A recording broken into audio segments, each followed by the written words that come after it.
What's up, MPC heads and all my producers out there? This is Adrenaline Beats, and I'm going to show you a couple of things I did to my MPC ONE. So this is the MPC ONE. I love this machine. It absolutely is one of my favorite pieces of equipment or gear that I have. I've had the MPC 1000 in the past. I love it. I sold it a long time ago, and I regretted it. It's just one of the biggest regrets in my music. In any of my music situations or anything, it's just one of the biggest regrets is selling that thing. I've always wanted it back, but the MPC ONE came out. This price point is really cheap and affordable, and for what it does, man, it's everything I need, and it's the MPC 1000 and more. And the only thing it was missing was the portability, the battery part of the portability. The size, I think this thing is better to carry than the Live, if you ask me. I think the Live is a little bit heavier. I can't say that for sure. I picked up my friend's Live and it was a while ago, and I don't remember if it was that much heavier, but I'm sure the Live 2 probably is heavier with those little speakers with the magnets on the back.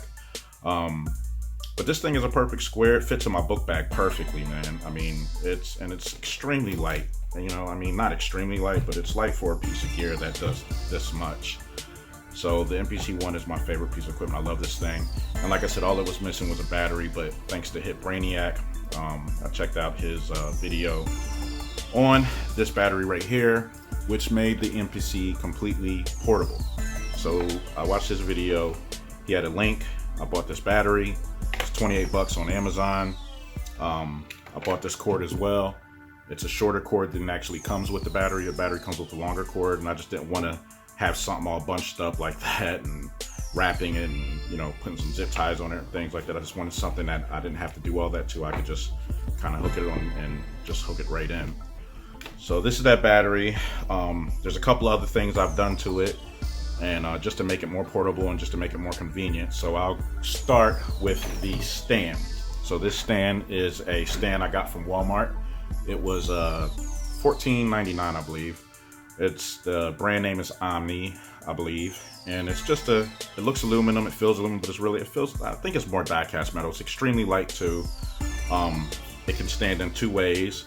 It can stand like that, where it kind of gives you a little bit more tilt.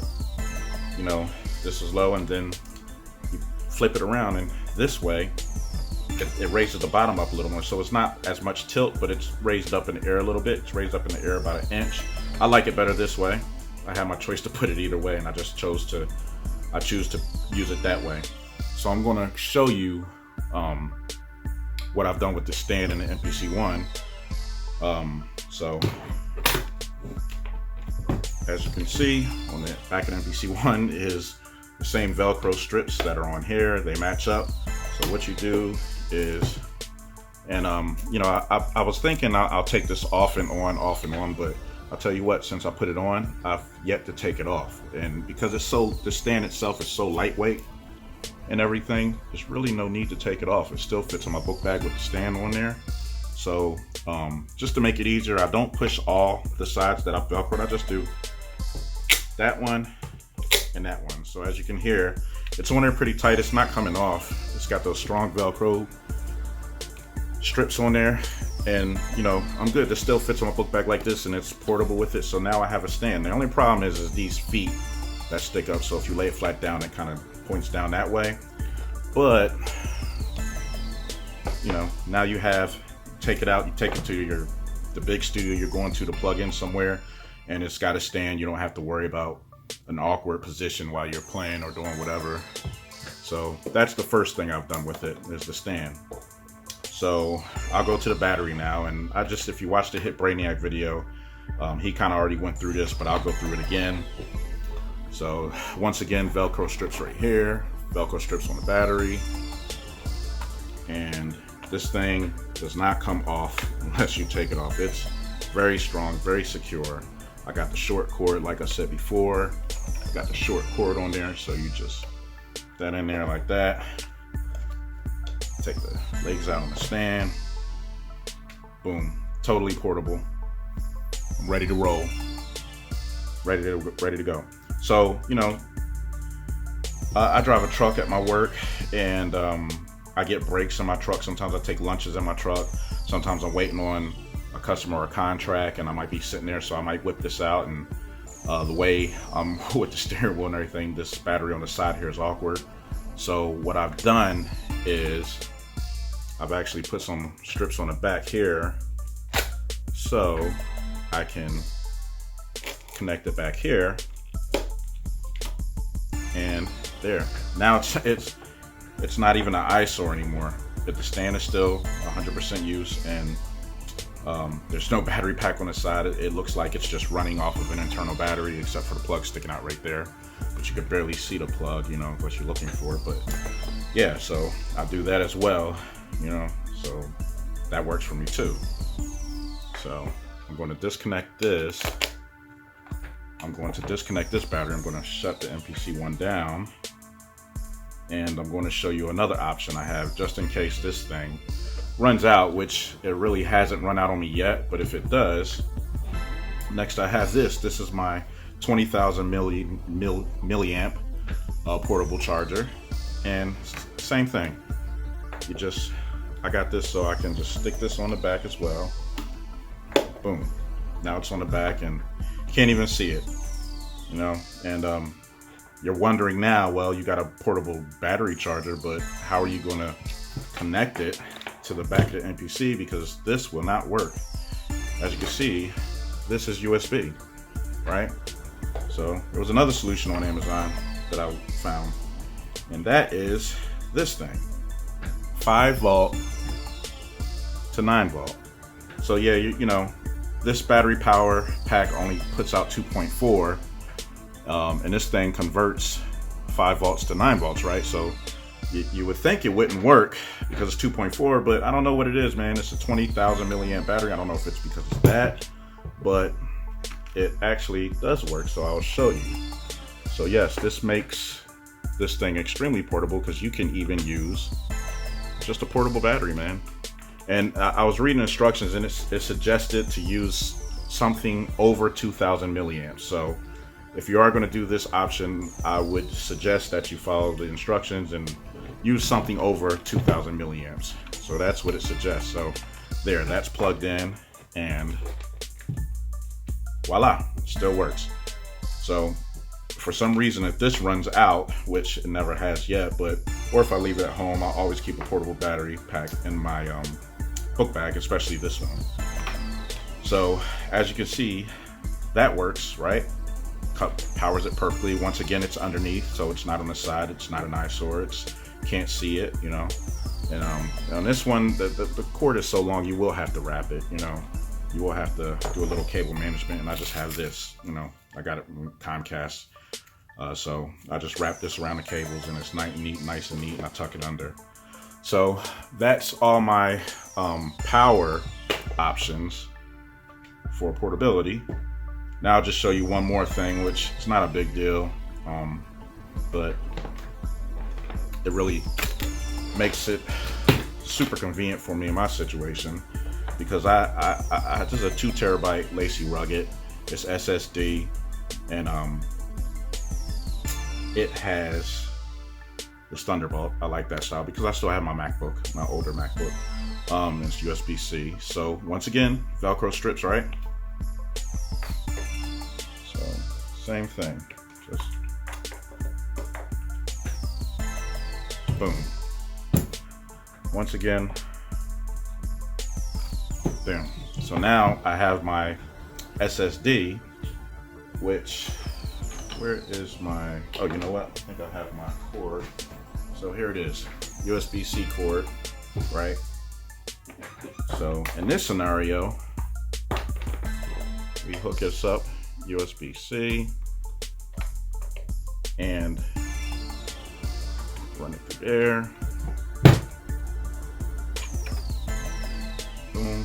In this scenario, I would have to connect this on the side because I'm using the bottom for the SSD.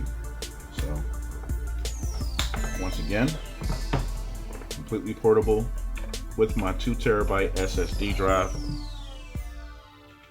that has everything I need to make any beat I would need to make. So yeah, there there you have it. So I'll show you my SSD is connected. So we'll go to browse, we'll go to places, Lacy, there it is, Lacy. So everything's in there.